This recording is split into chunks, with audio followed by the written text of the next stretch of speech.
Hi, Jean-Louis. I see you're here. Yes. How Hi. are you? How are you doing? Good to see you. Great. Good to see you. Great background. Yeah, well, this is where I'm living in Sophia Antipolis. Oh, wow. Close to Nice. I really like it. So I was saying to Marcel before you join us that so we're having around 40 people now waiting for us to go live. So they're not going to be joining on Zoom, but they have their own platform, eVay platform, where they access the presentation live. On peut faire ça en français vu que la Tunisie, les Tunisiens, ils sont plus à l'aise en français. Mais moi, je sais pas pourquoi, automatiquement, je démarre en anglais. Je pense que my reset needs to be updated. Donc, votre audience, je comprends. Oui, oui, on peut parler français, mais moi aussi, c'est de ma faute. Quand je t'ai réécrit un email, je ne sais pas pourquoi je le fais en anglais. Non, mais on est d'accord qu'on fait la session en français. On a revu ça avec Marcel. Pas de souci. Oui. Super. Donc, on a ma collègue qui, dans une minute, elle va nous rendre live sur la plateforme. Salut, Marcel. All right. So we're going live. Pour le partage de la présentation, est-ce que je le fais via Zoom?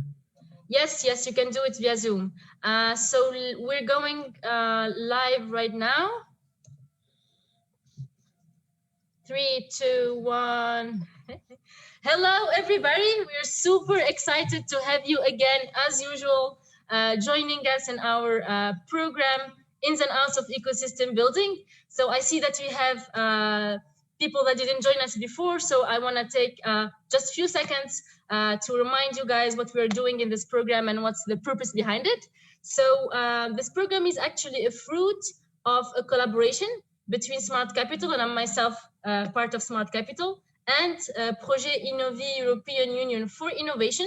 So together we were thinking of what would be the great way to actually expose our ecosystem in Tunisia more on an international level. And after deep reflection, we were like, what about creating those calls, jumping on a call with a guru to exchange information, to have other perspectives and take it from there. So this is why we are today one more time having two amazing people joining us to share their experience and to exchange with you guys about again how we make our ecosystem more vibrating, how to learn from each other, and how to grow a healthy way and efficient way. So today we're gonna go, so as you can see, our program is designed in a way that we're digging deeper more and more each time on mastering the skills needed to be a successful growing accelerator or incubator in our startup ecosystem in Tunisia. So today we will be digging deeper into the mind gap when it comes to the role of a support organization. So, and for that, we are super glad to have Jean-Louis Brelet and Marcel Dridge with us to cover this theme. They have amazing backgrounds, and I will give them the time, of course, to introduce themselves. And please, guys, share with us everything you do or you did beyond the startup world, because I think it's very interesting to understand the background of your own journey. And then we will be super glad to have you doing your presentation. So again, guys, as we used to do that, we are in an interactive mode. So feel free to send all your comments, your questions on the chat. I know that people already shared their questions, but if, in the moment you have a new question, feel free to ask it. Myself, I'll be helping you, resuming all the questions to avoid the duplication, and I will be asking those questions to our speakers at the end of their presentation. So feel free, guys, to reach out. Marcel and Jean-Louis, how are you doing? And welcome. Jean-Louis, la parole est à toi. La parole, oui. Alors, juste good morning, bonjour. Donc, bonjour à tous qui nous entendent en ligne. On va faire une petite intro, juste pour être bien sûr. On peut le faire en anglais, en français. Tu nous avais demandé de le faire en français, donc on fait la présentation en français. Nous sommes d'accord? Super. Et voilà, donc j'ai juste besoin que tu m'autorises le partage d'écran et je vais mettre… Je le fais tout de suite pour toi et Voilà, pour Jean-François, les deux, pour Jean-François et pour moi, pour pour Jean-Louis Jean-Louis, oui. et pour Marcel. D'accord, C'est… voilà. Non, Donc, c'est lui le j'aurais… chef. C'est lui le chef. d'accord. C'est lui. Non, pas Alors, plus que Jean-Louis, the floor is yours. OK. Merci. Donc, bienvenue à nouveau à tout le monde. Donc, on est là avec Marcel, vous allez le voir, pour partager notre expérience. Donc, ce que l'on va faire, pardon, juste le temps, voilà, d'avoir un slide. Je vais me permettre de commencer juste en 2 minutes pour me présenter. Bien sûr, Marcel le fera juste après. Et je vous montrerai quel est l'agenda que l'on a vraiment découpé en 3 parties. Une partie que Marcel va couvrir, une autre que je vais couvrir en 2 fois 30 minutes. Et on souhaite vraiment avoir un maximum d'interaction avec vous pour les dernières 30 minutes. Donc, très rapidement, mon background que vous pouvez voir là dans les grandes lignes, hein, je suis investisseur privé, donc Business Angels. J'ai été entrepreneur, je le suis toujours, je lance toujours des nouveaux startups et j'enseigne dans plusieurs business schools.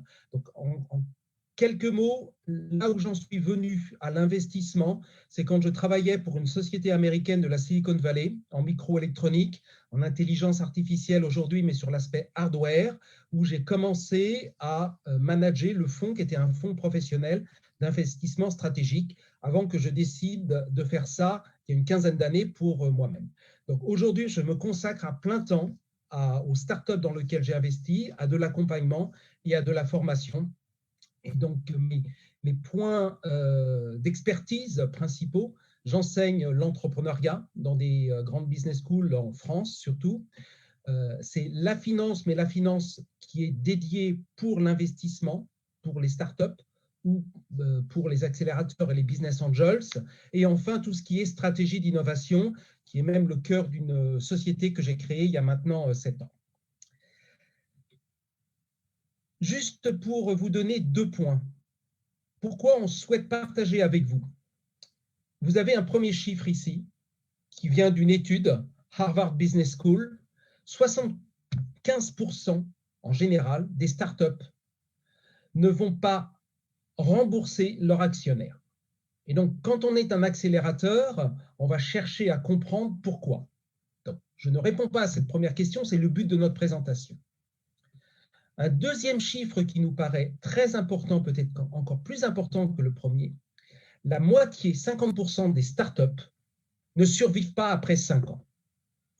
Donc, tout le cœur de ce que l'on a développé avec Marcel, c'est de savoir répondre positivement à ces 2 questions-là en regardant 5 principaux points qu'on va adresser pendant cette présentation. Donc, chacun de nous, Marcel ou moi-même, Jean-Louis, on va adresser, est-ce qu'il y a, première raison, market needs, un marché. Deuxième raison, le cash. Est-ce qu'il y a suffisamment d'investissement, de cash flow dans la société? Troisième raison, est-ce que l'équipe est la bonne? Quatrième raison, est-ce qu'il y a un risque de compétition? Comment se positionner clairement sur le marché avec son innovation? Et enfin, le business model, le pricing. Comme vous pouvez le voir, le petit encadré en bas qui résume bien ce que dit Peter Drucker, hein, le but d'un business, c'est de créer un client. On va revenir là-dessus en reparlant de marché et de bien d'autres choses. Donc, je fais très court. 2 parties, 2 grandes parties, puis le Q&A. Donc, je vais laisser mon ami et associé Marcel présenter les 3 premiers points. Il va nous faire une introduction, parler du Go Market Plan. Est-ce que vous connaissez votre marché? Est-ce que vous avez le bon modèle? Donc, vraiment savoir vendre. Puis moi, je vais venir sur des parties qui sont essentielles. Est-ce que l'équipe est la bonne? Est-ce qu'ils sont en position d'aller lever des fonds et de financer leurs projets? Et enfin, je vais vous donner, mais sous forme de teaser, parce qu'on n'aura pas le temps, les 10 questions que j'utilise depuis 10 ans, systématiquement, dès que je rencontre une startup et que je répète tous les 3 mois ou tous les 6 mois pour voir leur progression. Voilà. Marcel, je te laisse la parole et je continue de te passer les slides. Thank you, Jean-Louis. Le micro, Marcel, ton micro. Marcel, on n'a pas ton micro. Bien sûr, je parle à moi-même avec le mute. Donc, je disais merci Jean-Louis, merci Soumeya et bonjour à l'audience. Good morning to everyone and assalamu alaikum. Je m'appelle Marcel Dridge. Je suis actuellement un board member de IBAN, qui est la formation, l'association des 4400 plus business angels européens et super angels à travers l'Europe. Notre association est basée à Bruxelles. Ils font beaucoup de lobbying avec la Commission européenne. Et je suis, comme moi et Jean-Louis, des anciens présidents de Sophia Business Angel. Donc, Jean-Louis était président avant moi et moi, je suis resté après lui 2 fois 2 ans, 2 fois 2 termes. On est très, très content de vous adresser. Mon background est très simple à comprendre. Je suis vraiment le geek, l'ingénieur qui a été formé à la Polytechnique de Portsmouth en Angleterre. J'ai commencé mes premières armes chez IBM. Et par accident, je suis tombé sur le sales et business development. Et c'est ça qui m'a passionné pendant 30 années de ma carrière. Et j'ai beaucoup aidé, surtout exclusivement, des sociétés américaines, côte ouest, Silicon Valley, qui venaient nous titiller un peu sur le marché européen. Et pour les Américains, EMEA, Europe, Middle East and Africa, les Américains toujours disent aujourd'hui « we're going to Europe ». Mais il fallait comprendre que l'Europe est assez diverse, de l'Europe du Nord jusqu'à l'Europe du Sud, en passant par l'Europe centrale, le Moyen-Orient et l'Afrique. Je suis aussi intéressé par la partie investissement comme mon ami Jean-Louis. Donc, à travers toute une carrière de startups qui ont été ou rachetées ou on a fait un IPO sur le Nasdaq. La dernière, en 2005, Airspace a été rachetée par Cisco. Et que ce soit l'entrepreneur à l'extérieur ou que ce soit l'intrapreneur, donc j'ai fait de l'entrepreneuriat chez Cisco. Je les ai aidés beaucoup avec l'équipe M&A pour comprendre le comment, le pourquoi d'une startup et comment on peut éventuellement la valoriser et être vendue à Cisco. Cisco a acheté 230 sociétés en 25 ans, juste pour vous donner une idée, et c'est devenu un peu la référence sur un successful M&A. Mes startups d'investissement, je suis à peu près une vingtaine aujourd'hui, mais la plupart, ils sont là. Soumeya aura, je crois que c'est Jean-Louis qui m'a envoyé la présentation. Vous aurez la copie de toute la présentation, donc vous aurez l'occasion de voir où on investit. Et c'est un peu divers, c'est un cybersécurité, business intelligence algorithm, du AI, et puis récemment, du AI appliqué au HR. Imperl est basé à Sophie Antipolis, par exemple. Next. Aujourd'hui, au fait, moi et Jean-Louis, et on a une autre amie qui s'appelle Nathalie Dumas, on donne un workshop de 3 jours intense à tous les incubateurs, accélérateurs. Le dernier où on a fait beaucoup de investment readiness, parce que vous, en tant que SSO, vous avez tout un pipeline de startups tunisiennes, et je dirais plus tard demain, peut-être pourquoi pas maghrébines, l'Algérie et le Maroc. Donc, votre travail, c'est carrément trouver un peu les perles rares et les mettre sur un workshop de la formation intense. Et à un moment, vous allez carrément devoir nous inviter, comme Carthage Business Angel, par exemple, qui est à Tunis, avec qui on travaille, ou Med Angels, qui est l'association des Business Angels sur les 23 pays de la Méditerranée, et pourquoi pas Sophia Business Angel, on est basé à Nice pour faire du cross-border. Cette slide démontre tout simplement, là où vous êtes, je pense, c'est tout ce qui est la première partie, early stage, et c'est là vraiment que nous, en tant que Business Angel, jusqu'à Scale-up, c'est là où vraiment on intervient en collaboration avec les incubateurs et les accélérateurs. Next.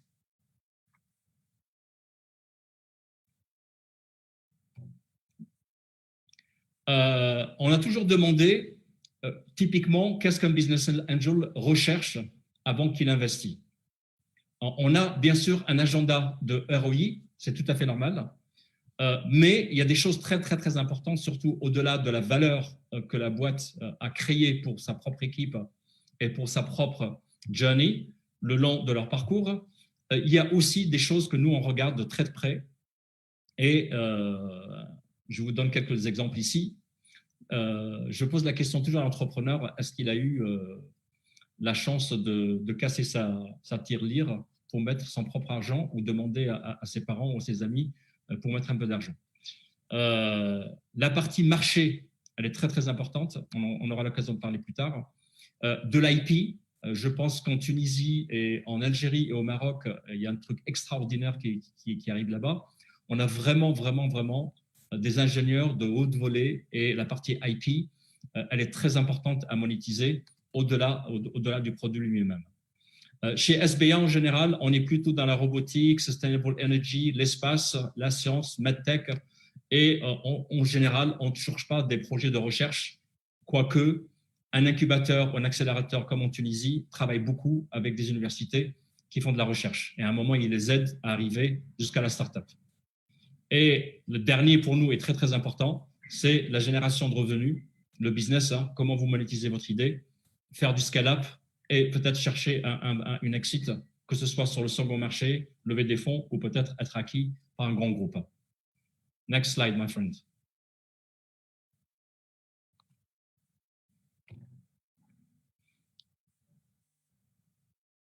À la fin de la journée, lorsqu'on rencontre un entrepreneur, que ce soit moi ou Jean-Louis ou n'importe quel business angel qui se respecte, at the end of the day, c'est vraiment créer, parce qu'après tout, c'est l'humain qui est en jeu, c'est vraiment de créer beaucoup d'honnêteté, honnêteté intellectuelle, avoir une ouverture sur la partie opérationnelle, la partie financière, la partie HR.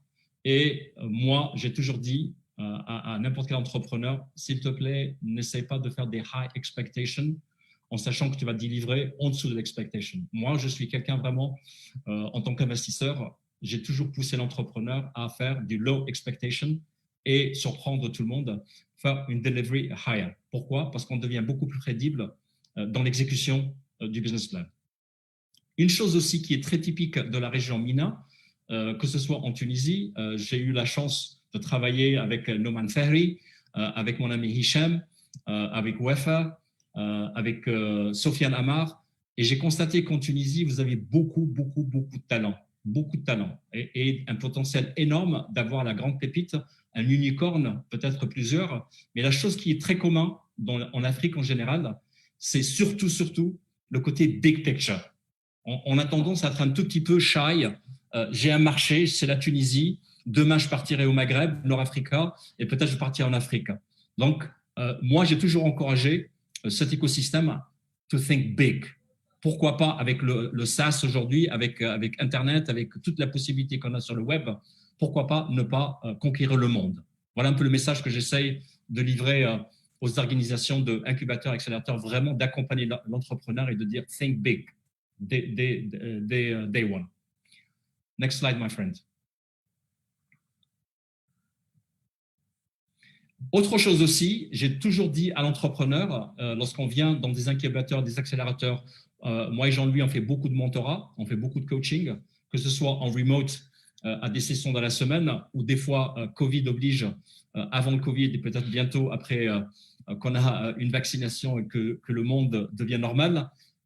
Vraiment, j'encourage l'entrepreneur de ne pas avoir ce côté un business angel, il y a de l'argent et on a tendance un tout petit peu à l'intimider. Moi, j'ai toujours dit, il faut absolument que l'entrepreneur comprend et demande au business angel « What's in it for me ?» Qu'est-ce que vous allez faire pour moi? Et j'ai mis quelques bullets ici pour essayer de comprendre, est-ce que par hasard, au-delà de l'argent, on appelle ça du smart money, au-delà de l'argent, est-ce que son réseau est immense? Réseau, ça veut dire quoi? Ouvrir des clientèles, un client, un banque, une télécom, on s'en fout quel est le type de client, mais vraiment le business angel, on appelle ça smart money. C'est pour cela que les business angels qui se respectent, c'est au-delà de l'argent. Donc, il faut absolument que vous compreniez qu'un entrepreneur est obligé de comprendre c'est quoi un business angel et pourquoi il est en train d'investir dans sa boîte. Next. Chez SBA, ça fait 15 ans qu'on existe. On est basé à Sophia Antipolis. Ça a été créé par le sénateur Pierre Lafitte. C'est un peu ce qu'on appelle le Science Park de Nice, qui est un peu le début du commencement vers les Alpes. Et c'est là où IBM, dans les années 70-80, a décidé, en dehors des États-Unis, d'avoir le plus grand centre de recherche et développement à l'échelle mondiale. Texas Instruments, Digital, DEC, Compaq, J'étais chez Cisco, on a aussi un petit lab là-bas. Et tout d'un coup, tu as toutes les universités, que ce soit Orange Lab, que ce soit Amadeus aujourd'hui, au niveau Travel Tech. Il y a tout un écosystème qui s'est créé là-bas. Et qu'est-ce qu'on a appris? Et c'est ça le message que je dois absolument partager avec vous en tant que SSO. On a développé pendant 15 ans ce qu'on appelle le SBI 7 Pillars et qu'on peut partager avec vous avec un peu plus de détails au moment où on pourra peut-être être aligné et travailler avec vous en one-to-one. C'est quoi la Blue Ocean Strategy? Ça, c'est mon ami Jean-Louis qui donne à l'EDEC et à la Schema. C'est par rapport au product marketing, product development, le positioning du marché. C'est très, très important comme angle à avoir dans votre programme. Moi, personnellement, avec Nathalie, je viens de l'acquisition de Airspace par Cisco et je suis resté 8 ans avec eux. Et on a développé ce qu'on appelle une framework qui s'appelle la VSEM, Vision, Strategy, Execution and Metrics. J'ai une petite slide là-dessus très vite. Vous comprenez exactement pourquoi dans votre programme, vos startups doivent comprendre un peu pourquoi cette framework est très importante. La go-to-market strategy, je parlerai un tout petit peu là-dessus. L'équipe, le total addressable market, la competitive landscape et surtout, un truc qui nous a toujours fait marrer, moi et Jean-Louis, c'est l'articulation. Qu'est-ce qu'on demande à un business angel? C'est-à-dire, ils sont chez vous, ils ont passé 4-5 semaines, vous avez fait un super programme et grâce à vous, vous les avez mis devant un panel de business angels et d'investisseurs et là, ils bug. Qu'est-ce qu'on voit comme bug? On voit le mec qui demande « j'ai besoin de 150 kilos dans les 6 prochains mois » et il oublie de dire au fait, et j'ai besoin de quelqu'un qui connaît le compte AXA ou le compte Cisco parce que j'aimerais bien que vous m'ouvrez la porte. Donc, le ask, il est au-delà de l'argent. Il oublie aussi, pour 150K, quel est le pourcentage qui ouvre au business angel? Est-ce que c'est 10% de la boîte qu'il est en train de mettre à la table? Donc, cette notion d'articulation de ask, à nos yeux, c'est vraiment un travail de fond et je vous encourage à vraiment à mettre ça dans votre programme aussi. Next, my friend. Next slide.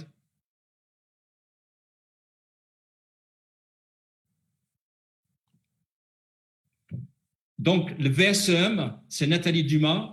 Soumeya, je l'ai présenté. C'est elle qui vraiment fait un half-a-day workshop là-dessus. Et en général, qu'est-ce qu'on dit à l'entrepreneur?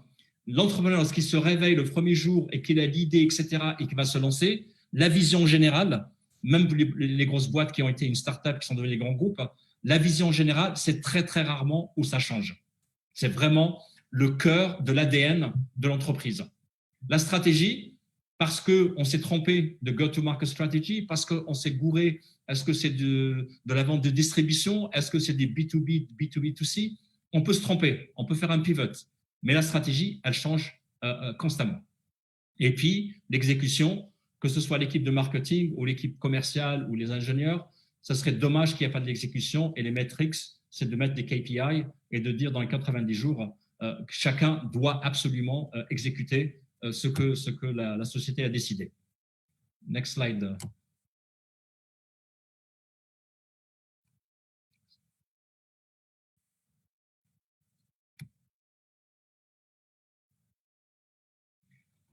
Alors moi, mon expertise, au-delà de la finance, que mon cher ami Jean-Louis est assez expert là-dessus et la partie Open Innovation, j'ai fait mon métier pendant 30 ans et aujourd'hui, dans la partie mentorat, que ce soit des sociétés cybersécurité qui sont basées dans un accélérateur qui est basé à Cork en Irlande, où je suis consultant là-bas, que ce soit le Wellbeing and e-Health Incubator en Finlande, dans une ville qui s'appelle Jyväskylä, ou que ce soit à The Camp, là où je suis à Aix-en-Provence, c'est vraiment mon expertise et c'est là où je donne beaucoup de business value proposition aux entrepreneurs et je les coach et je les mentore là-dessus.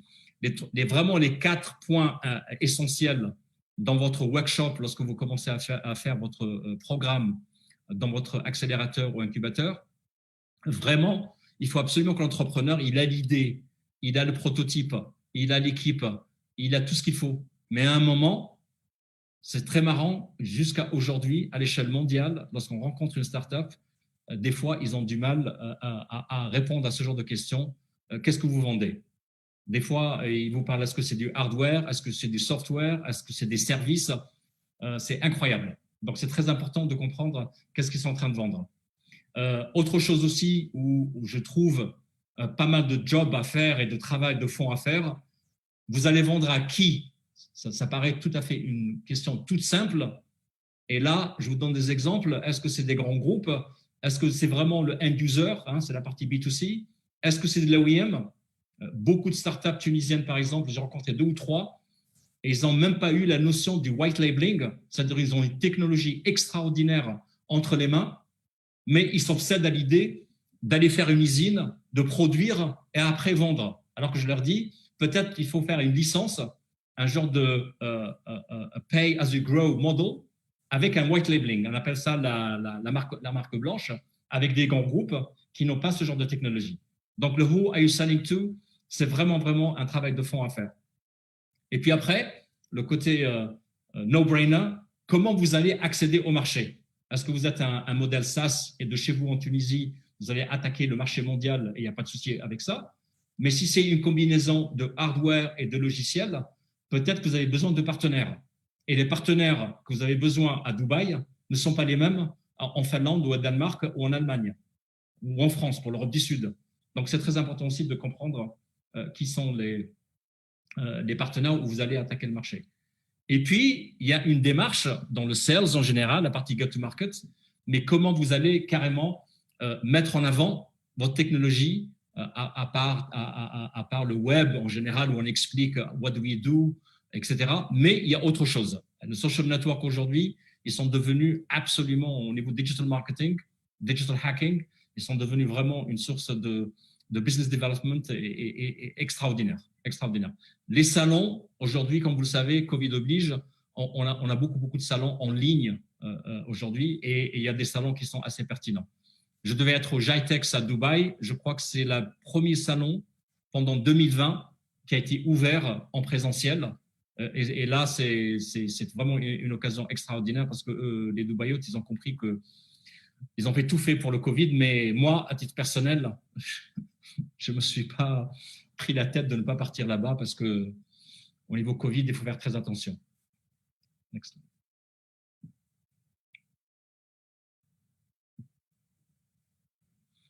Je vais vous donner un exemple à titre personnel et ça peut être appliqué à n'importe quel exemple. Là, vraiment, je vous parle le côté agnostique.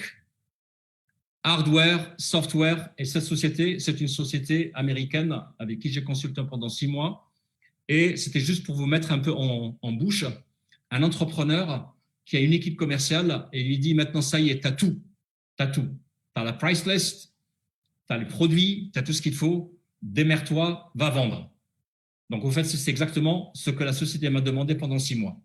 Et tout seul pour le marché EMEA. Ils sont basés à Cupertino. Next slide. Je vous donnerai un exemple. Quelle est la méthodologie que vraiment chaque entrepreneur doit mettre en tête? Ça vous paraît évident ce que j'écris, mais c'est les bonnes questions. Est-ce que mon produit, il est carrément targeté à l'entreprise? Mais dans l'entreprise, est-ce que c'est une banque ou est-ce que c'est une compagnie d'assurance? Dans les banques, est-ce que c'est une petite, moyenne de taille banque ou est-ce que c'est une grosse banque? Donc, tout ça au niveau dicing and cutting, au niveau vertical, c'est très important lorsqu'on est en train de faire une stratégie commerciale et de go-to-market strategy. Next slide. Donc, moi, voilà ce que j'ai fait pour cette société. Un truc intéressant que vous pouvez demander et challenger à l'entrepreneur par rapport au commercial ou l'équipe commerciale qu'il a, il croit en général que c'est le directeur général qui va être l'acheteur. Eh bien, détrompez-vous, même aujourd'hui, même à l'ère digitale, même si on vend en mode SaaS, eh bien, comme par hasard, dans n'importe quel groupe, si je demande à Soumeya chez Smart Capital comment ils sont organisés, eh bien, elle va me poser la question qu'il y a un grand patron, qu'il y a une équipe et chacun a sa responsabilité. Eh bien, si une équipe commerciale ne comprend pas qui est typiquement le suspect client à l'intérieur de la société, il n'a rien compris comment vendre dans une boîte. Prochaine slide.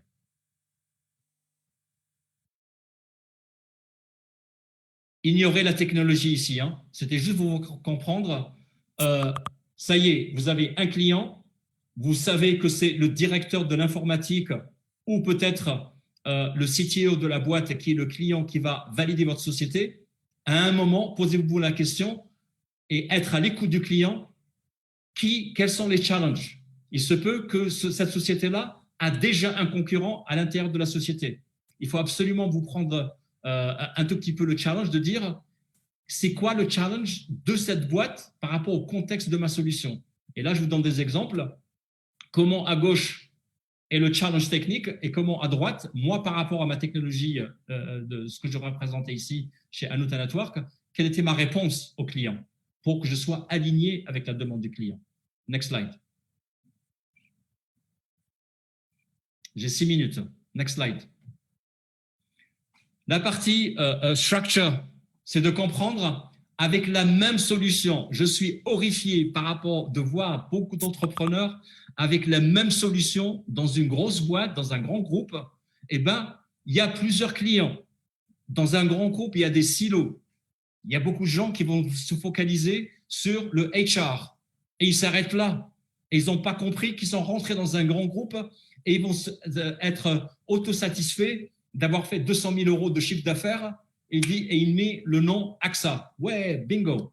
AXA peut vous acheter entre 150 millions et 200 millions de dollars de tout produit. Pourquoi pas ne pas faire le campus, le branch, le data center, le core, etc., etc. Donc, il faut aussi comprendre qu'à l'intérieur de la boîte, il y a plusieurs clients qui sont accessibles une fois que vous êtes à l'intérieur. Next slide.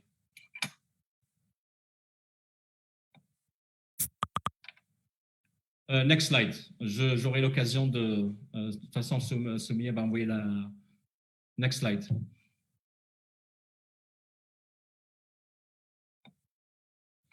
Même au niveau partenariat, je suis en EMEA. Je vous ai dit Europe, Middle East, Africa. Je suis désolé. Toute la partie UK, Benelux, Northern Europe, Scandinavie, par défaut, ça a été toujours mon territoire de prédilection parce que jusqu'à présent, quelle que soit la technologie, je vous ai dit, c'est vraiment technologie agnostique. Eh ben, c'est la seule région qui est le early adopter. Donc, si vous voulez faire un coup-circuit sur le sales cycle, s'il vous plaît, ouvrez un bureau, que ce soit à Londres, que ce soit à Bruxelles ou à Amsterdam ou que ce soit en Scandinavie, c'est vraiment la partie nord de l'Europe. Après, je commence par l'Allemagne, les pays de langage allemand, suisse et l'Autriche et l'Europe centrale. Et je laisse en dernier, en général, la France et l'Europe du Sud pour une seule raison, c'est les seuls territoires aujourd'hui qui vous fait une longue sales cycle, quelle que soit la technologie. Mais ils sont très loyaux. Ils sont très loyaux. Ils restent avec vous des années et des années. Alors que l'Europe du Nord en général, si jamais il y a un concurrent qui se rappelle très vite, ils sont capables de changer très vite. Donc voilà, il faut vraiment comprendre. Et ici, ce que j'ai mis qui est le partenaire, parce que j'ai voulu vendre indirectement, parce que je n'ai pas la capacité de supporter ma technologie qui est assez pointue au niveau télécom. Et c'est pour cela que j'ai mis toute la partie théâtre. C'est quoi le segment? Je suis où avec la vente? Ça, c'est très important lorsque l'entrepreneur fait un QBR, Quality Business Review, avec les business angels, avec ses investisseurs et avec son équipe à l'intérieur. Et puis, au niveau agreement time, c'est quoi? Est-ce que c'est un contrat de distribution? Est-ce que c'est exclusif? La plupart des entrepreneurs, des fois, on les balade dans une salade bien comme il faut en disant « Je suis UAE, je suis basé à Dubaï, donnez-moi le marché exclusif pour le Moyen-Orient. » Wrong decision. Il faut absolument comprendre que l'exclusivité, ça se mérite. Next. Ah oui, reste là, reste là. Tous les entrepreneurs qui ont un produit entre les mains, que ce soit hardware, software, la combinaison des deux, je les challenge qu'ils ont une opportunité de faire du chiffre d'affaires à plusieurs niveaux. On peut faire du consulting. On demande quelque chose à payer. On peut demander vendre une licence corp, une licence d'un département, a pay as you grow. On peut aussi faire de la system integration, la partie SI, ou on peut même vendre le même produit en tant que managed service. surtout pour les télécoms. Next.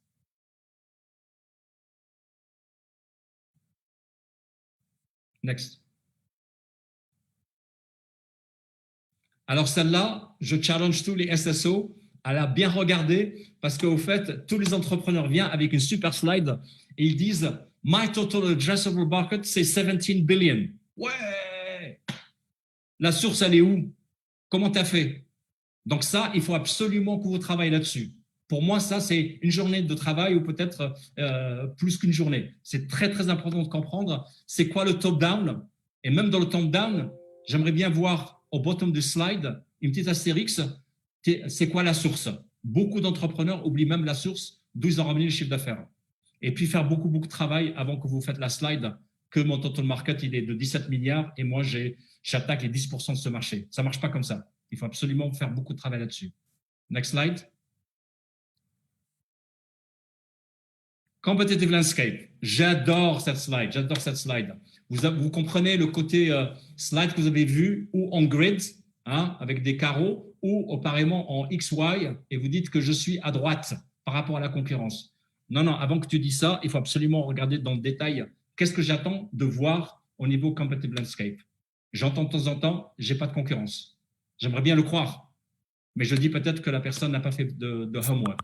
Mais en même temps, c'est de comprendre c'est quoi la unique business value proposition que vous faites par rapport à un concurrent lambda. Et moi, je dis, la concurrence, c'est healthy.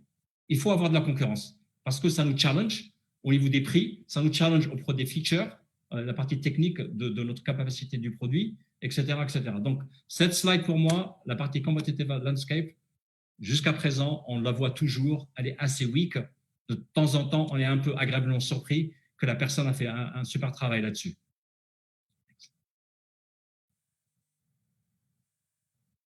Et le business model, ça aussi, c'est un long sujet.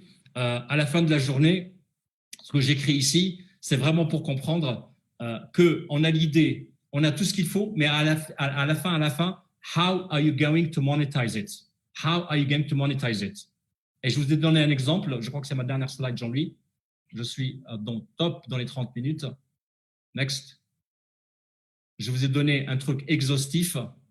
Au lieu d'aller et créer sa propre business model, j'ai challengé beaucoup de startups de dire « Hey, il y a de l'existant, ça peut s'appliquer à toi. » Et là, je vous donne 9 exemples. Que ce soit becoming a middleman, que ce soit devenir une marketplace, que ce soit la subscription model. Je vous donne des mobile pay parce que je viens des télécoms. Netflix, typiquement, est un… Il y a aussi ViewPay, qui est basé en Angleterre, qui veut attaquer Netflix sur le même marché. La partie Customize Everything, il y a un marché extraordinaire. Pourquoi? Parce que c'est Nike qui fabriquait des shoes, qui a eu l'idée. Ils ont compris que dans leur profil de clients, il y avait à peu près 25% qui étaient prêts à payer beaucoup plus le produit. Donc, c'était une opportunité extraordinaire pour vous. Et je vous donne des exemples. Café Press, Luminosity, vous pouvez regarder leur site web lorsque vous aurez la présentation et vous allez voir qu'il y a de très bons exemples ici. On-demand model, les Uber, les Handy, c'est le côté on the spot, on the fly. Tu as une app et je veux vraiment un truc à la demande. J'ai une voiture à la demande.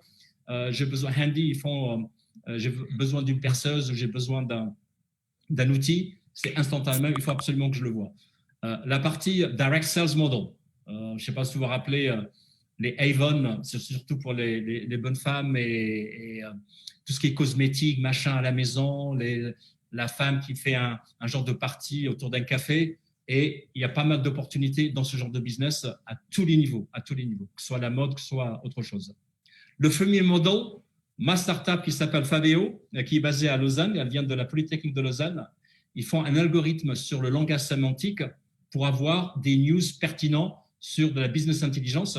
On a fait tous les modèles upside down, on s'est gouré, on s'est trompé. Et je dis, c'est pas grave, mais on a fait un pivot. Et le pivot, c'est quoi? C'est une newsletter sur un sujet particulier, gratuit, freemium. Et à un moment, on a un pourcentage de l'audience qui devient un peu professionnel et qui a besoin de plus d'informations en tant que newsletter labellisé. Et c'est comme ça qu'on commence à gagner de l'argent avec eux. Le reverse auction, Et à la fin, c'est Virtual Good Model. J'aime bien le Virtual Good Model, c'est Candy Crush qui a commencé où tout le monde, à travers le monde entier, pour se déstresser, a commencé à jouer.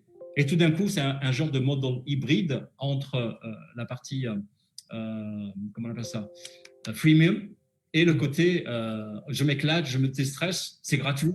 Et à un moment, ils ont commencé à dire pour $2, vous pouvez acheter des crédits pour aller un peu plus loin dans le jeu. Et j'ai trouvé que ce modèle aussi peut. Par contre, rien ne vous arrête en Tunisie de créer ce qu'on appelle un modèle disruptif propre à la Tunisie.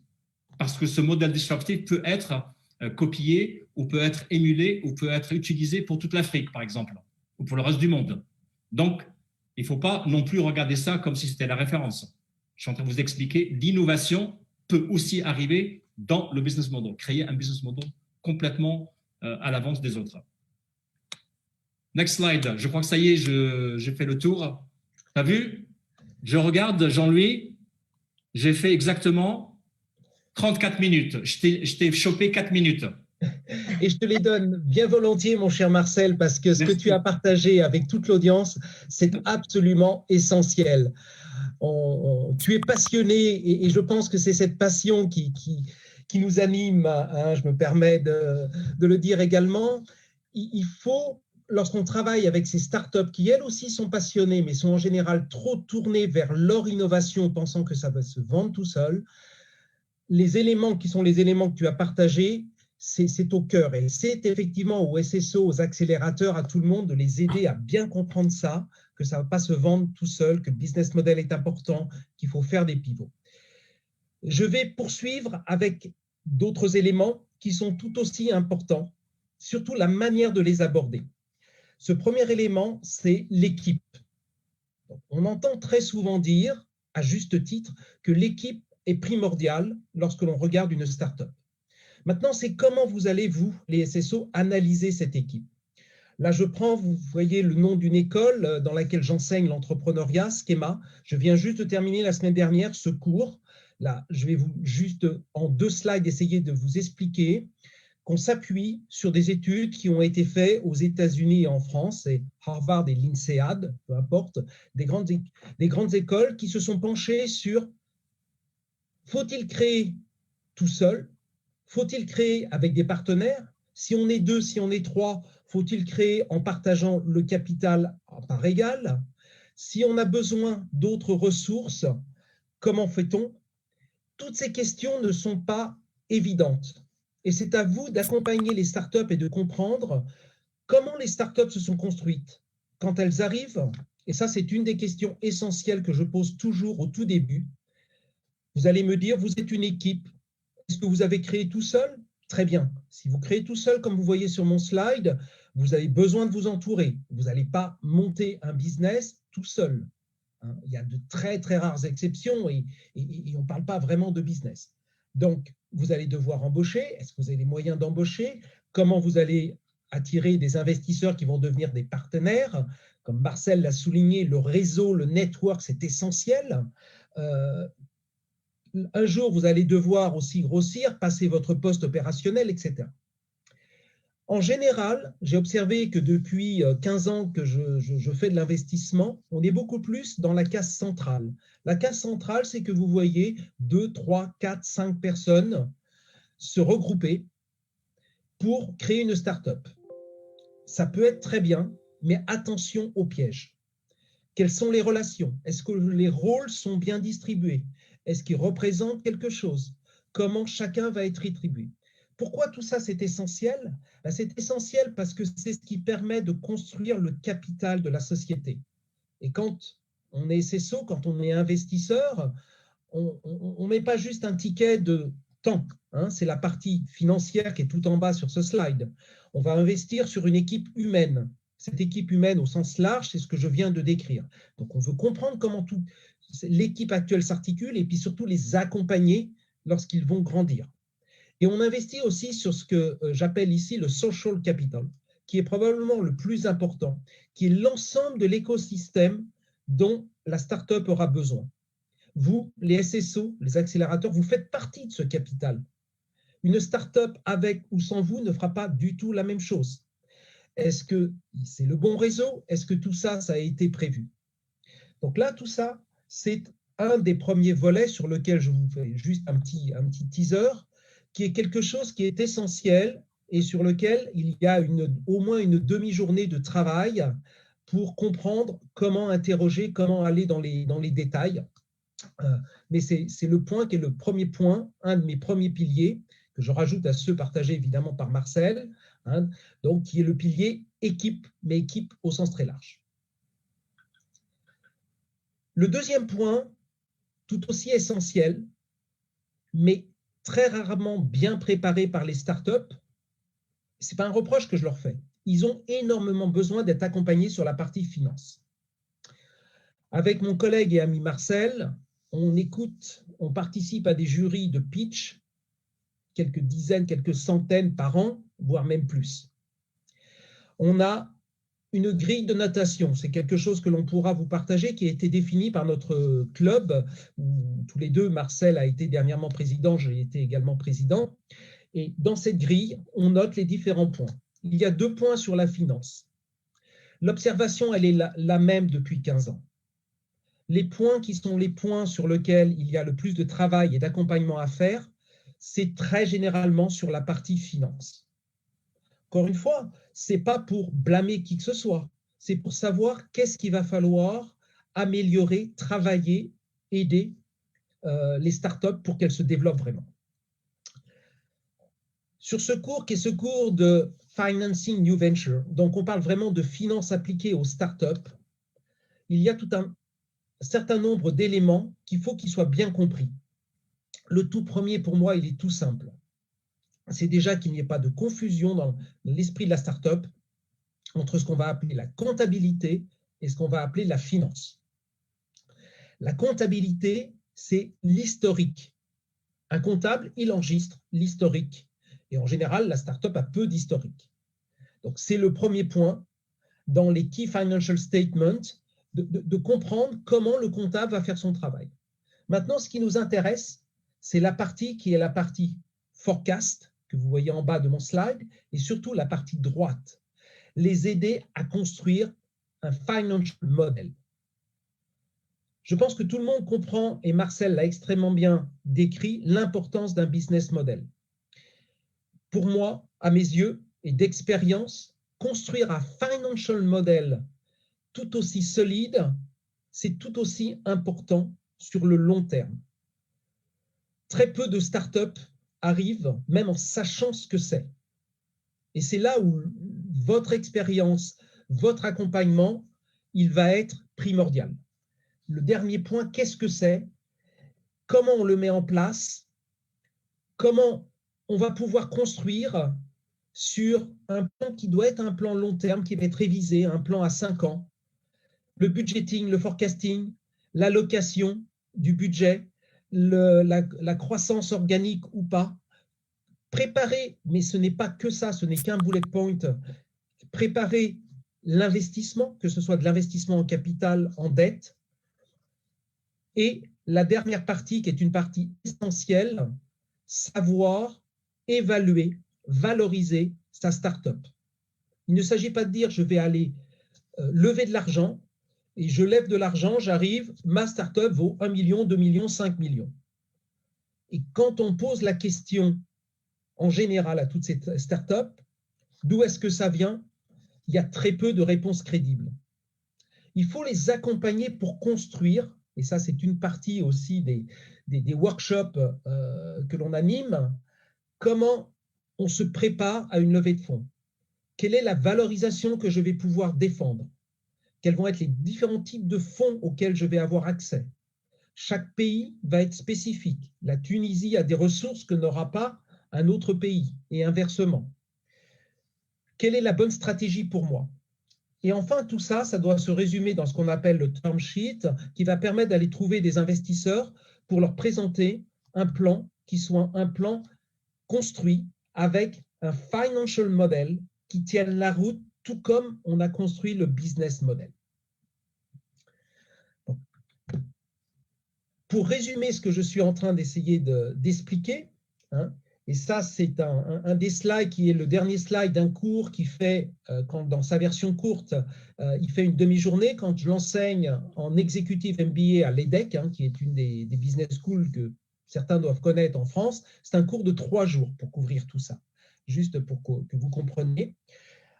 C'est comment valoriser qu'est-ce que vaut vraiment mon business et ce que j'ai aujourd'hui.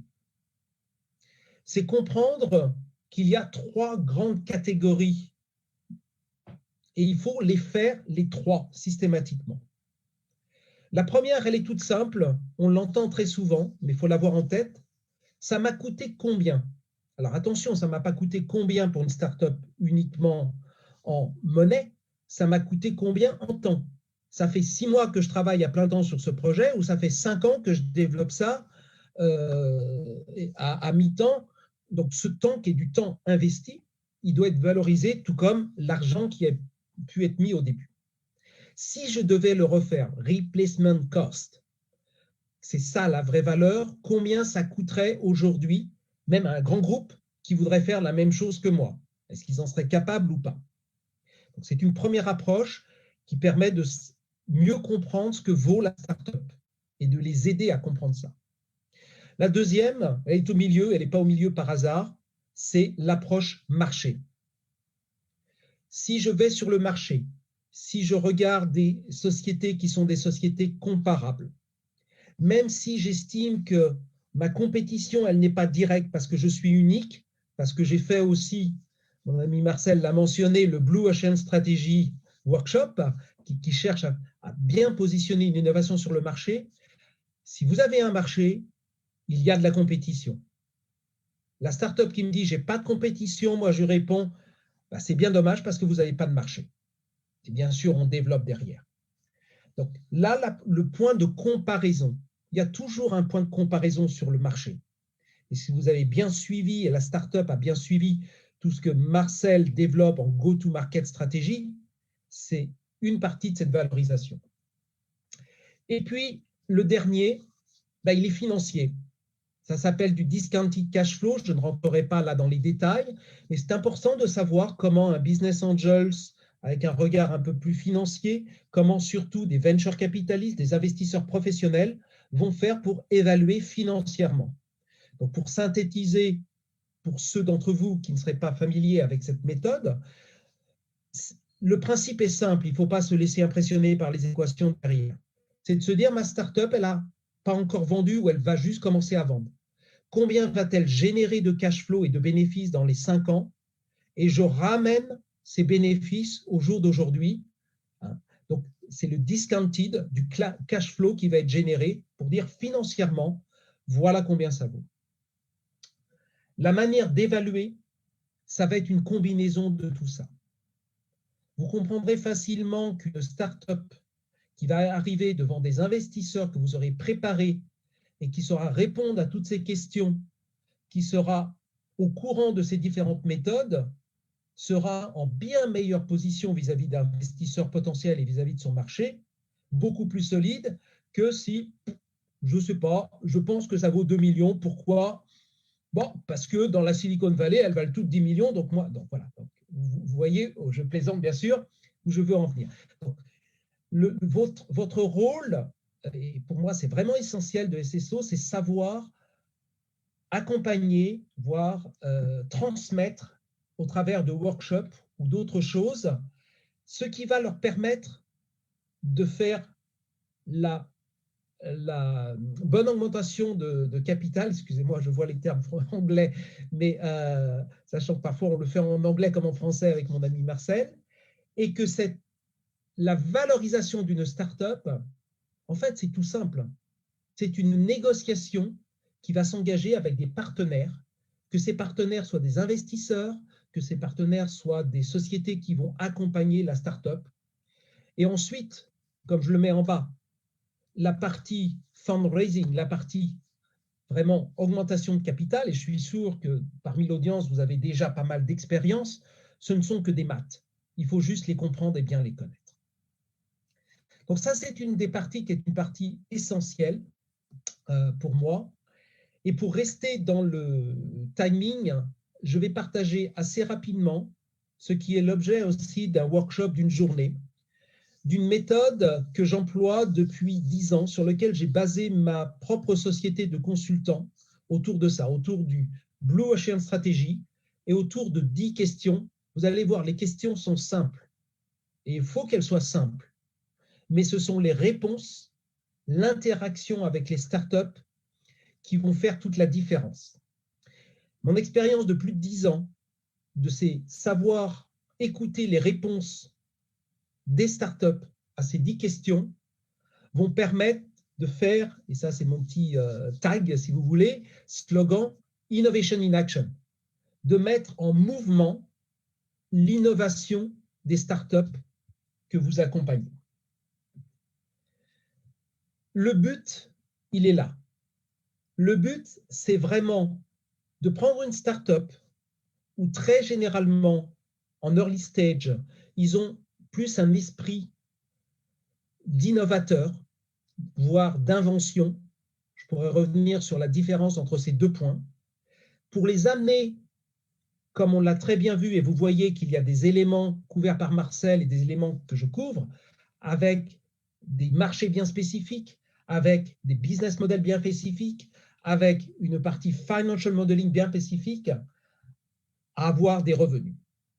Donc ça, c'est qu'une première partie. J'ai une deuxième partie que je n'ai pas le temps de vous détailler ici, qui font l'objet d'un chemin qui est bien jalonné. Ce n'est pas pour ça qu'il est facile, sur lequel il faut accompagner les startups. Juste, et vous m'excuserez d'être très rapide sur cette partie-là, mais en 5 minutes, j'ai fait exprès de garder le temps sur ces 10 questions essentielles qui est vraiment, moi, ma Bible pour évaluer une startup. Que j'ai 10 minutes ou que j'ai 2 heures à passer avec elle, bien sûr, en 2 heures, on aura plus d'informations, mais les points sont essentiels. Tout d'abord, essayez de bien comprendre, d'avoir la startup qui articule quel produit, quel service est proposé. Pas juste j'ai inventé ci, j'ai inventé ça, etc. Non, non, non, non. Ça va servir à quoi? C'est pour qui? Décrivez-le comme si vous alliez me le vendre. Pas comme sur je suis le super inventeur qui est… Non, non. Donc là, il y a déjà un bon travail d'une demi-heure parfois à faire avec la start-up sur ce point-là. Là, on revient au cœur de métier et de l'expérience de mon ami Marcel. C'est quels sont les marchés cibles, mais vraiment les marchés cibles. Quelles sont les tendances de ce marché? Ne sortez pas, comme nous l'a très bien dit Marcel, il y a tel TAM de X milliards de dollars ou d'euros, et puis je vais en prendre 1%. Alors ça, quand on me dit ça, c'est tout de suite niette. 1% d'un très gros marché, ça ne veut rien dire et ça n'a, à mes yeux, jamais marché. Donc, on creuse, on devient spécifique, on comprend s'il faut aller se repositionner, et la plupart du temps, ces startups ont besoin d'aller se repositionner sur leur marché. La question qui est probablement une des questions les plus clés, mais pourquoi les clients ont besoin de vous, ont besoin? Est-ce qu'ils peuvent vivre sans ça? Quel problème vous allez vraiment résoudre? Parce que on a rencontré, que ce soit Marcel et moi, et avec notre entourage d'investisseurs, tellement de startups qui pensaient avoir inventé quelque chose de génial, c'est sûrement génial, et que les gens allaient se précipiter pour l'acheter juste parce que c'était génial. Non. Les clients vont monétiser, vont mettre de l'argent si il y a une réponse à un de leurs besoins. Il y a des méthodes pour faire ça. Ça a été lorsque je vous ai dit en introduction, j'ai travaillé 17 ans pour une société américaine de la Silicon Valley.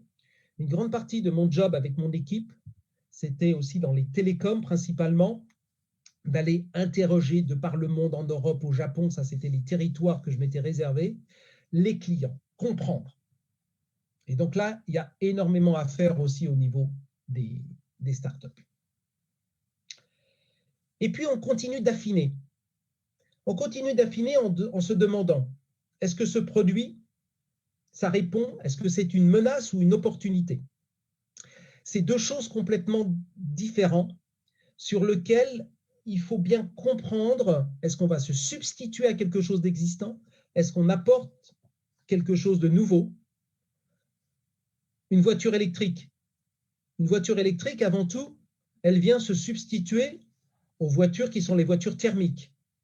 Seulement aujourd'hui, elles sont plus chères. Et en fait, on s'aperçoit que si Tesla a enfin réussi, c'est un des cas que j'utilise souvent dans les business schools quand j'enseigne, parce que la partie financière est aussi très intéressante, ben, on n'achète pas au début du cycle de vie une voiture électrique uniquement parce que ça remplace une voiture thermique. Donc, il faut comprendre tout ça.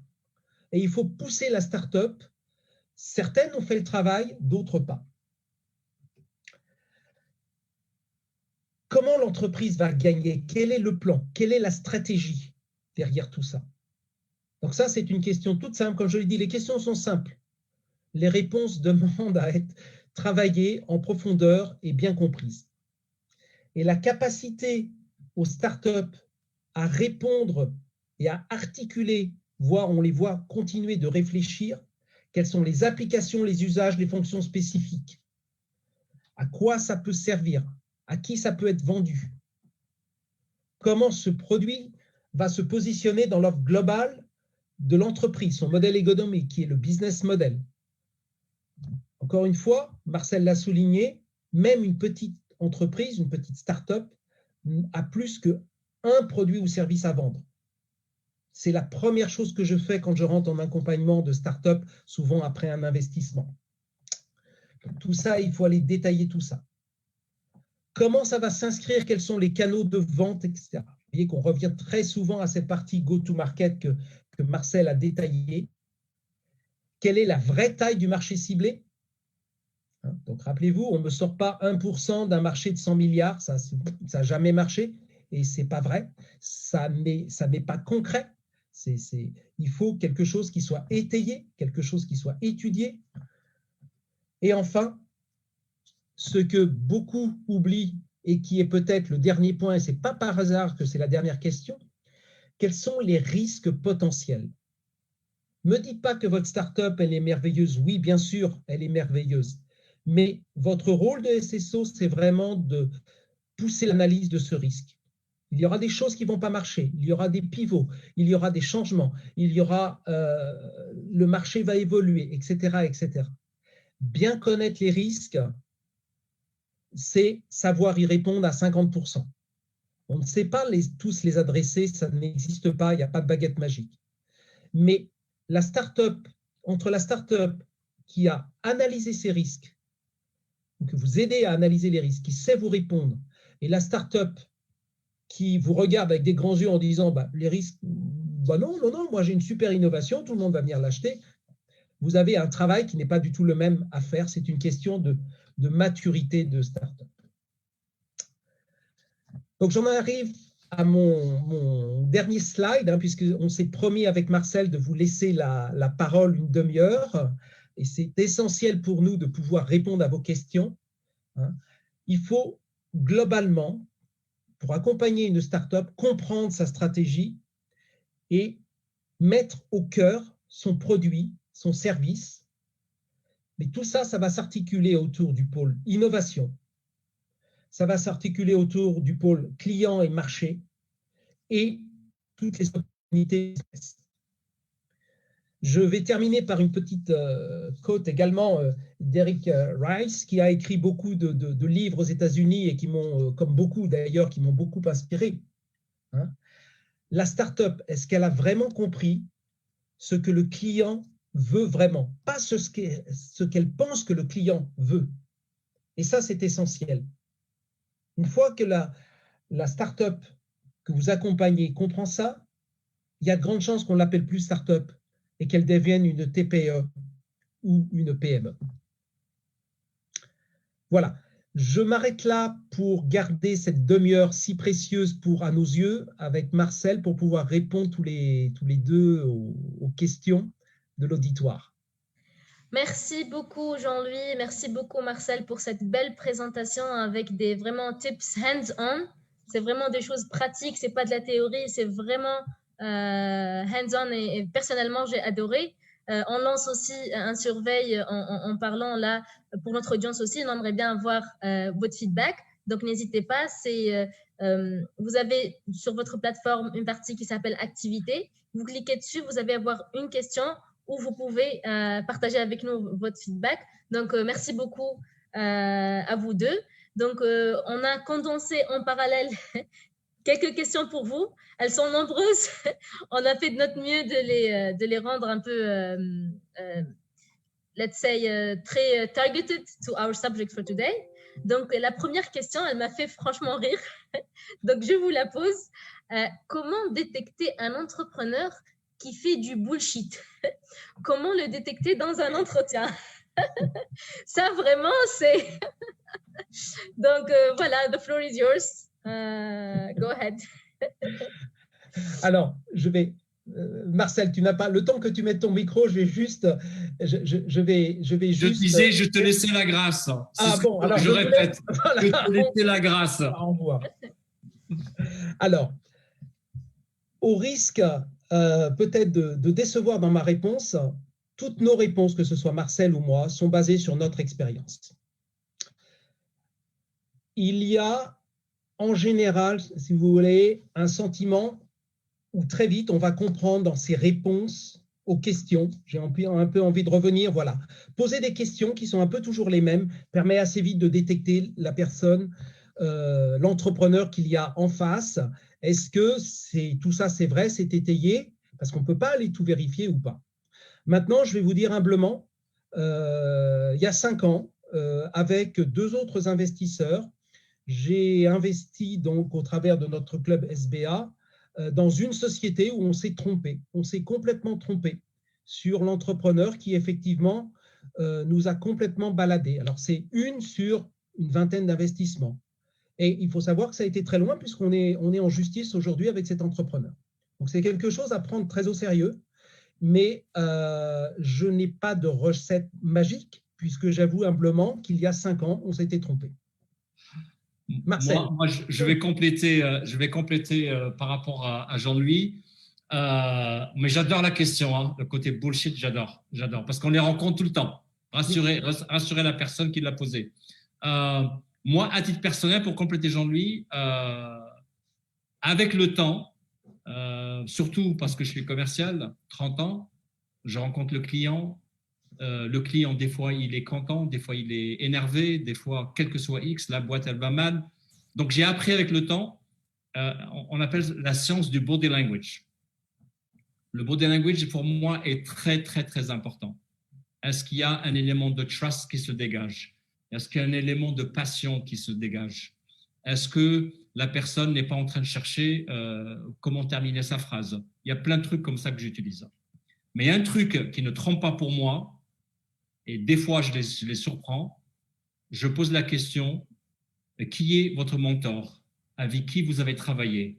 J'essaie d'aller fouiner un tout petit peu dans son passage dans l'industrie, dans le marché, et j'appelle les personnes physiquement. Je n'ai jamais hésité à appeler des personnes. Et pour répondre à ça, finalement, un bullshitter, il y a une forte chance qu'il a bullshité d'autres personnes, et ça se sait très vite. Donc, voilà un peu ma réponse. Parfait, merci les amis pour votre partage. Donc, on a Fedi qui nous pose cette question. Comment dénicher le potentiel d'un entrepreneur qui est sans expérience et très jeune? Si je peux me permettre, Jean-Louis? Je t'en prie. Je nommerai pas de nom. Il y a un super exemple d'un couple tunisien qui sont très, très, très, très, très, très, très, très jeunes. Et en plus, pour la difficulté, ils sont en couple, mais c'est des geeks et ils ont une idée extraordinaire. Ils se sont mis ensemble et aujourd'hui, ils sont incubés dans un incubateur au-delà de la Tunisie, en Estonie, parce qu'ils sont un tout petit peu en mode, je dirais pas scale-up au niveau revenu, mais ils ont eu de la chance de nous rencontrer. Hein. On va faire un tout petit peu de réseautage là-dessus.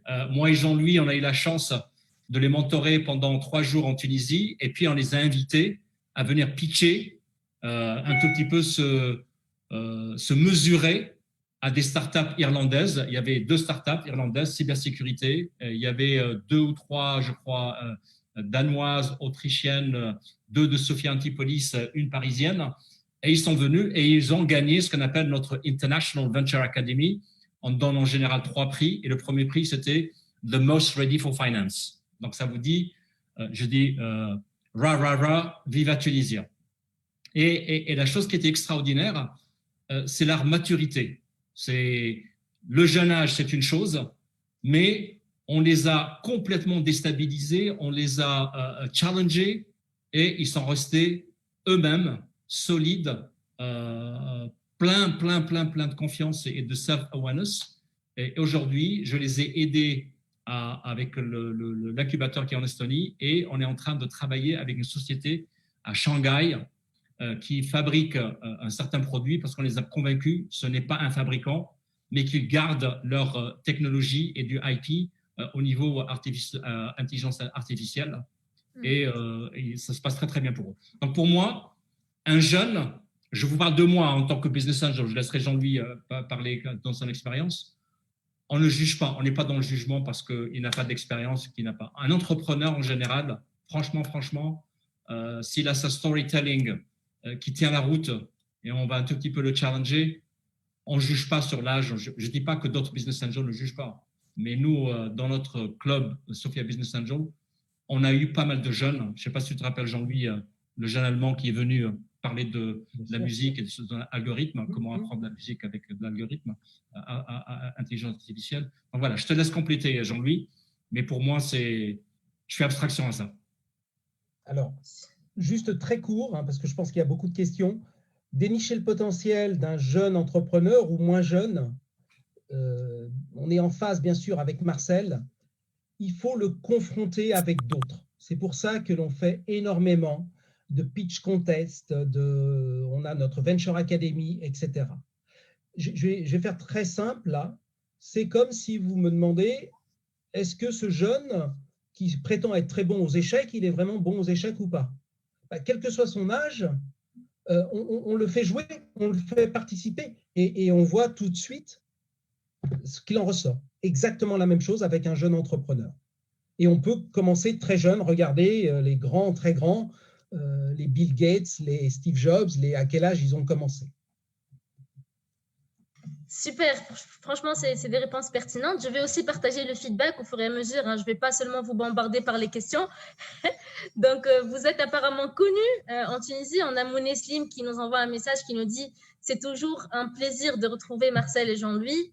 J'ai pas réussi à tout voir, mais je vais 100% absolument réécouter le replay. » On a aussi attendez un peu, Kiwi Software, c'est une startup qui nous dit merci pour la présentation, c'est vraiment très intéressant, pas seulement pour les SSO mais pour les startups. On a Mahdi Zarbal de Ideal Conceptions qui nous dit merci beaucoup, c'est très enrichissant, bien cordialement. Après cette petite pause de feedback, je reprends avec ma question. Comme ça, je vous motive, je vous I keep you à l'heure. Donc, notre prochaine question, les amis, de la part de Amal, elle nous dit comment aider nos startups à travailler leur competitive landscape. L'honneur est à Jean-Louis. Vas-y. Moi, je ne parlais que de mon expérience. Et Jean-Louis, vas-y. Alors, je vais donner un élément et je te passerai la main sur puisque la partie competitive landscape, moi, il y a un outil que j'adore pour l'utiliser depuis 20 ans, qui est ce Blue Ocean Strategy. Donc, ce Blue Ocean Strategy consiste en 2 mots, à aller se positionner sur le marché dans un océan bleu, là où il y a très peu de compétition, là où on a une vraie valeur ajoutée avec ses clients, par rapport à se jeter à l'eau au milieu de la compétition, où ce sont que des requins qui s'entretuent, qui vont donc rougir de sang l'océan. Voilà, pour tous ceux qui ne connaissent pas, c'est ça l'esprit. Donc, premier élément de compétition, mais je laisserai Marcel aller plus loin et compléter. Et ça, c'est quelque chose que je pratique depuis 20 ans, et plus je le pratique, et plus je vois qu'il y a énormément à faire avec chacune des startups qui demande un accompagnement. D'ailleurs, il n'y a pas une recette toute faite. Hein. C'est positionnement, compétition, tout ça, ça demande du brainstorming, de l'analyse et que l'innovation soit au meilleur endroit sur le meilleur marché. Je te laisse compléter, Marcel. Oui, moi, tout simplement, il y a monsieur le professeur Jean-Louis et il y a aussi le mec qui vend et qui, comme l'entrepreneur, qui est devant le client. Donc, j'ai rencontré… Vous complétez tellement bien. J'étais chez Ascent Communication en 94. Cisco était toujours le nom numéro 1 au niveau routage avec des modems lorsqu'on a commencé à faire du dial-up. Et vous vous rappelez très bien, surtout ceux qui ont mon âge, hein, seniors et qui ont perdu leurs cheveux ou ils ont les cheveux gris, ils vont se rappeler de cette belle année 94-99. Et Cisco vendait des routeurs et il y avait plein de câbles qui connectaient des modems, mais des modems des milliers et des milliers et des milliers.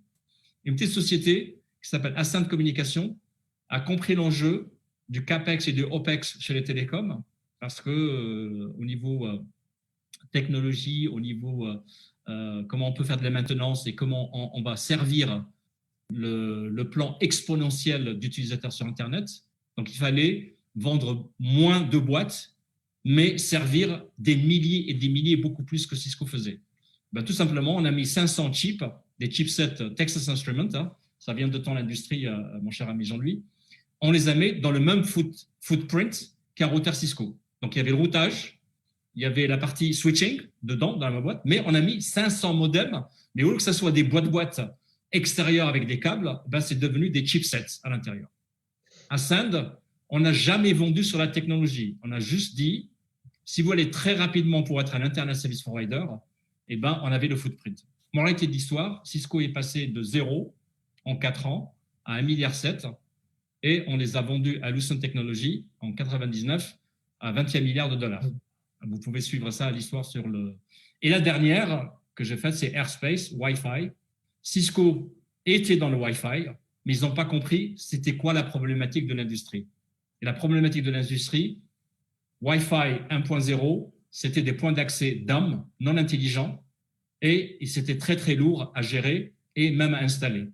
Et Airspace a compris l'enjeu et on a inventé de l'IP, c'était du Lightweight Access Protocol, comment un access point peut être connecté physiquement et en un instantané, je peux éventuellement, un grand campus pour 1000 utilisateurs, je peux connecter du Wi-Fi en espace d'une demi-heure de config et toute l'entreprise est connectée en Wi-Fi.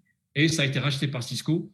On a fait 16 millions de dollars de chiffre d'affaires en 2001 jusqu'en 2005 et on a été racheté par Cisco en 2005 pour 1,2 milliards et c'est comme ça que je suis rentré chez Cisco.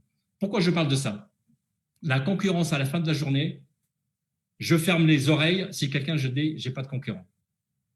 Jusqu'à présent, je n'ai pas rencontré quelqu'un qui n'a pas de concurrent. Et moi, je dis la concurrence, it's healthy. Il faut absolument qu'il y ait de la concurrence.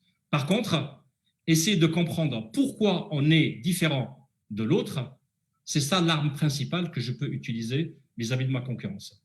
Voilà un peu grosso modo pour compléter.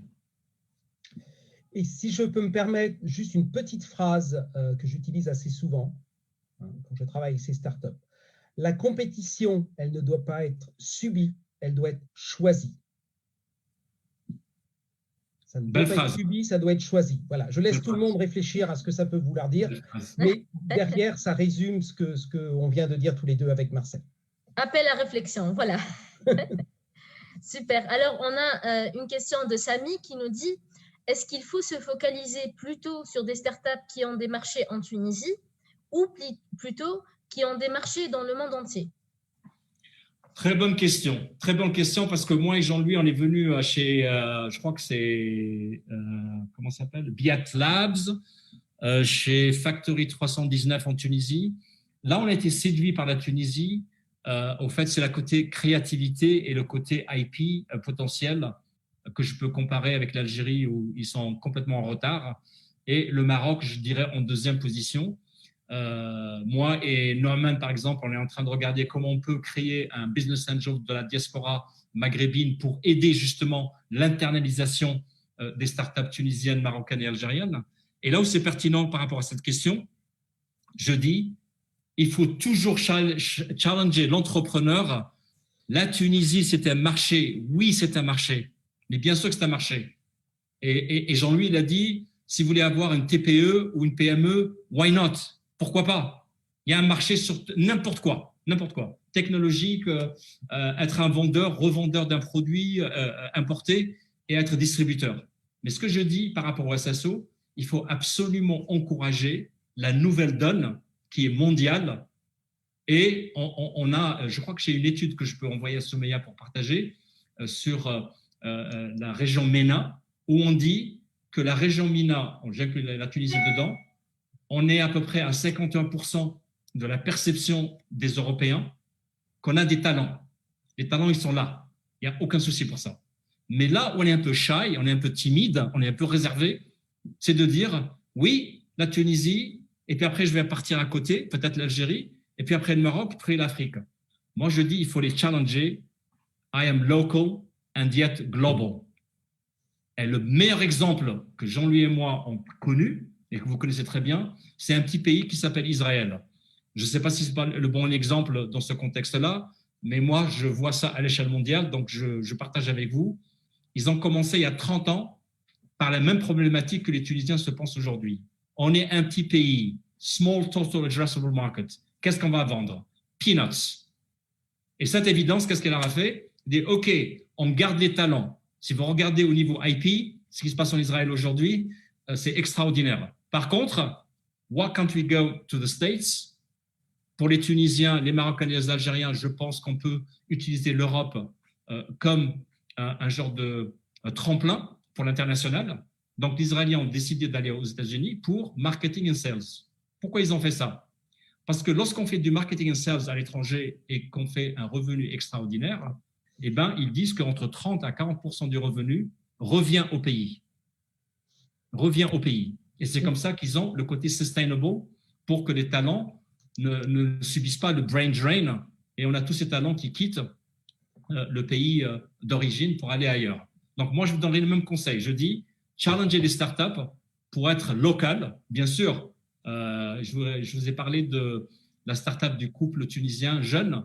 Eh bien, eux, qu'est-ce qu'ils ont fait pour le marché tunisien? Ils ont validé leur MVP, ils ont validé leur premier POC, et pour comprendre qu'ils sont prêts peut-être à vendre la première vente à l'international. Donc, la Tunisie, c'est un peu un genre de tremplin pour valider le home, local market, mais il faut absolument, dès le début, il faut que ça soit global, à l'échelle mondiale.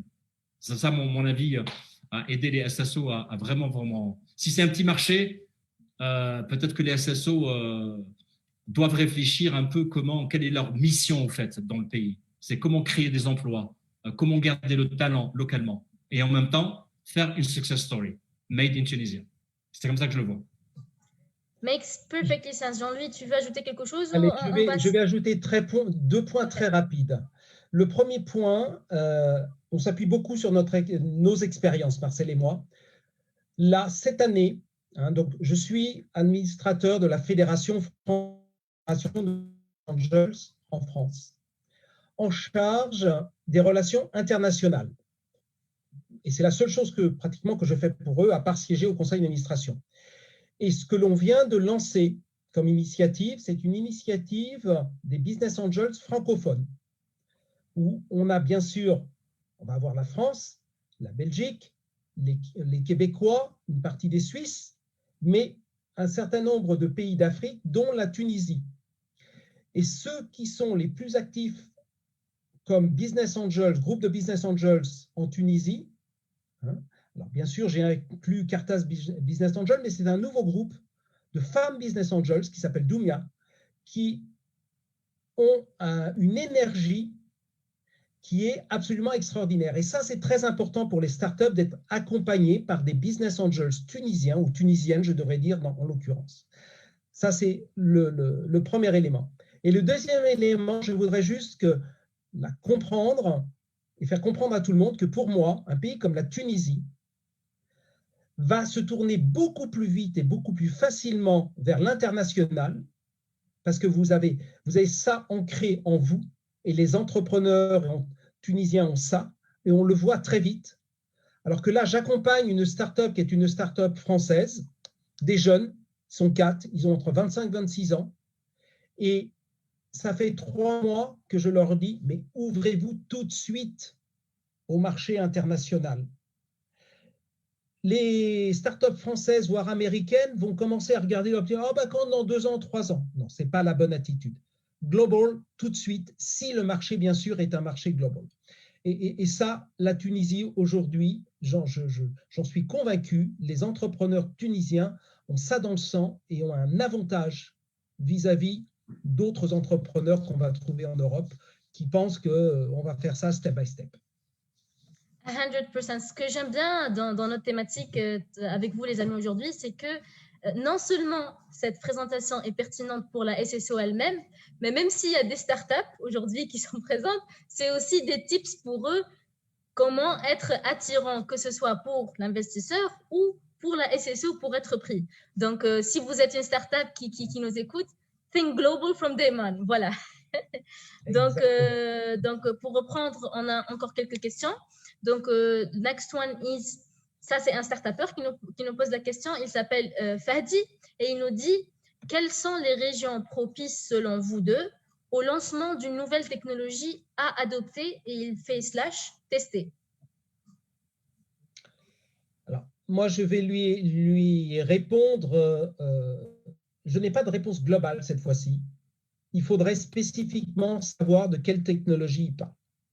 Et donc, tout le travail d'ailleurs. Si tu nous écoutes, envoie-nous ta technologie, comme ça on peut raffiner. C'est ce que j'allais répondre. C'est ce que j'allais répondre parce que sa question, elle était assez générale, high level. Peut-être qu'il a quelque chose de pertinent et on serait ravis de lui répondre. Voilà, parce qu'il n'y a pas, et je pense que c'est un élément du coup, le temps qui met ce petit commentaire qui nous permettra peut-être de répondre. Tout le travail qui est à faire avec ces startups, tout ce que ces startups doivent comprendre, c'est que chaque entrepreneur est unique et qu'il n'y a pas une recette unique pour tous. Et c'est ça qui, pour nous, avec Marcel, fait tout l'intérêt de cet accompagnement et très probablement aussi pour les SSO. Donc, il faut arriver à avoir des éléments spécifiques pour savoir les orienter.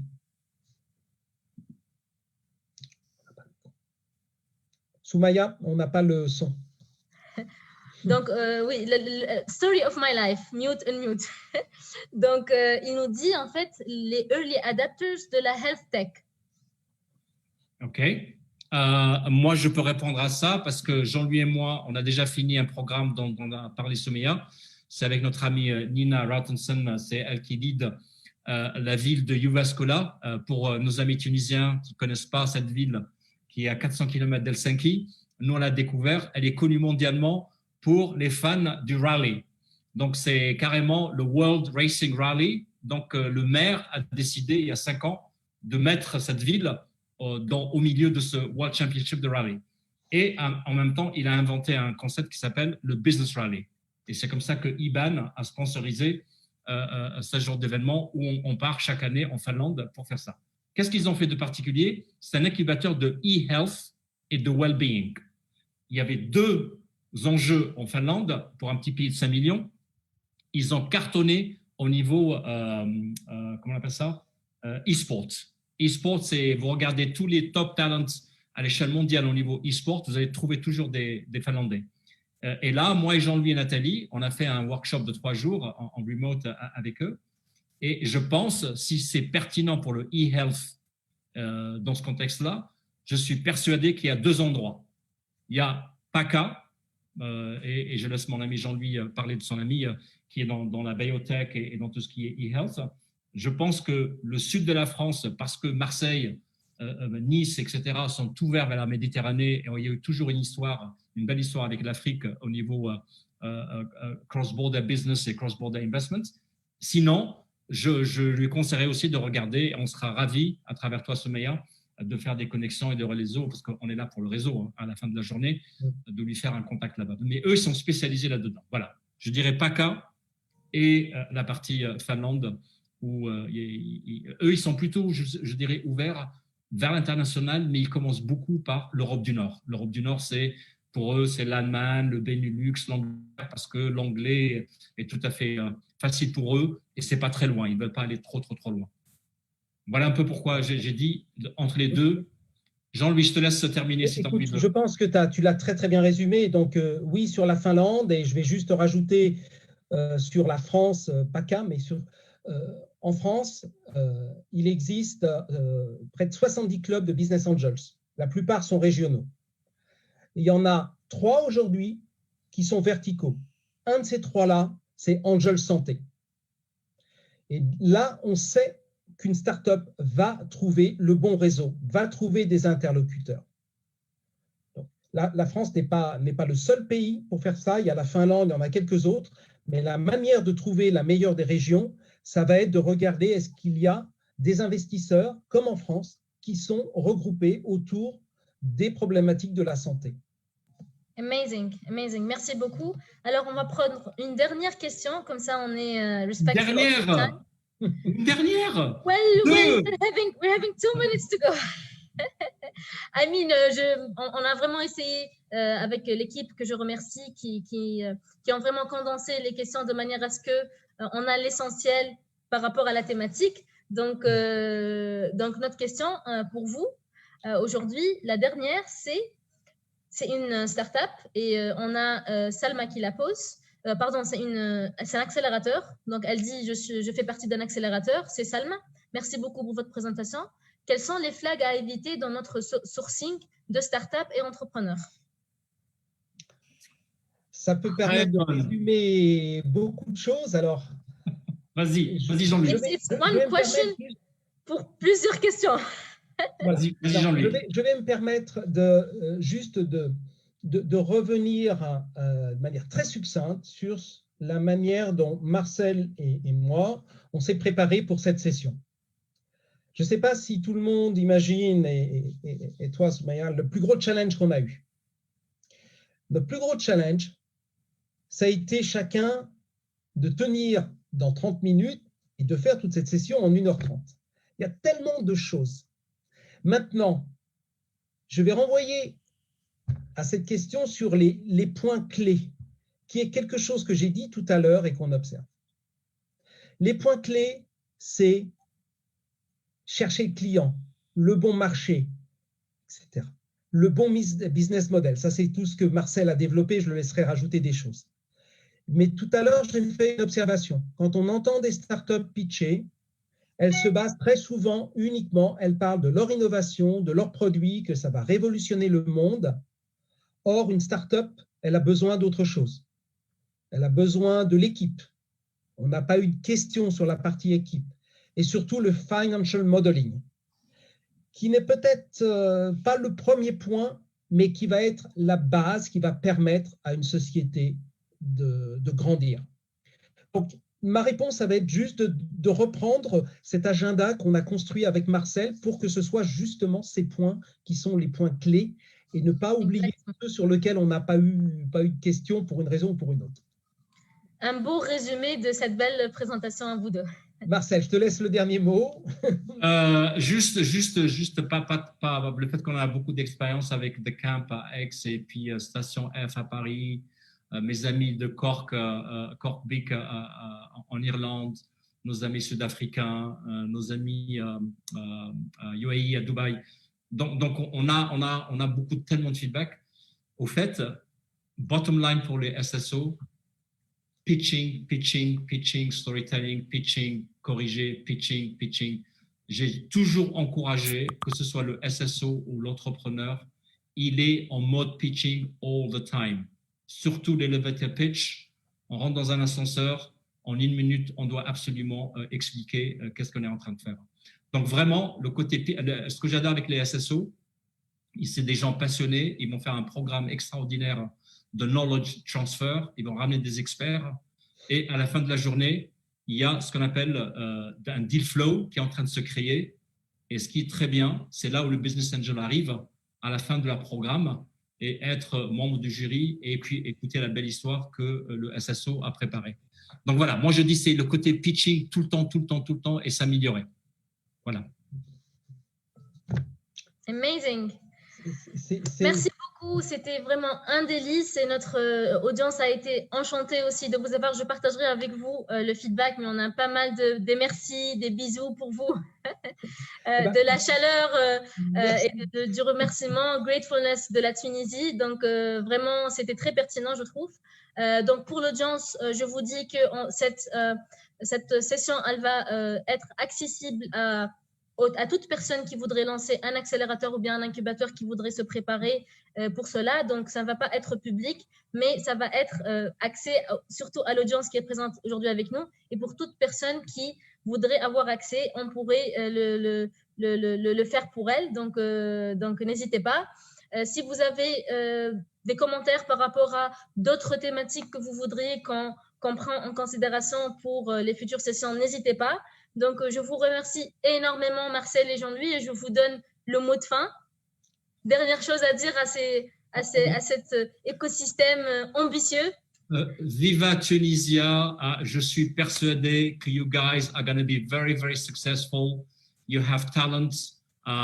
Think global. Please, please, please, I beg of you, think global. And on behalf of Sophia Business Angel, of IBAN, of France Angel, me, Jean-Louis, Nathalie, I want to thank you, Soumya, for the great work that you've done so far and inviting us to meet your ecosystem. Thank you. The pleasure is ours. Thank you so much, Marcel. Jean-Louis. Oui, je vais étendre bien sûr les remerciements à tous, en commençant par toi, Soumya, toute l'équipe. C'est fantastique. Et pour moi, le dernier mot, ça va être que tout ça demande du travail. Là, dans 2 jours, je retourne au Maghreb. On se déplace énormément avec Marcel parce qu'il faut travailler avec les SSO, les startups. Et c'est qu'au travers de ce travail et du partage qui passe par l'importance du réseau.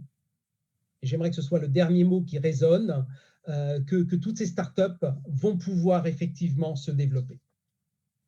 Excellent. J'ai rien à ajouter après ce que vous avez dit. C'était un délice. Thank you so much. On espère vous avoir parmi nous, Inch'Allah, when things get better with COVID and everything going on. Donc, pour l'audience, merci beaucoup pour être avec nous encore une fois. Donc, à jeudi avec une nouvelle thématique. Et très bonne journée à tous. Au revoir. Bye bye.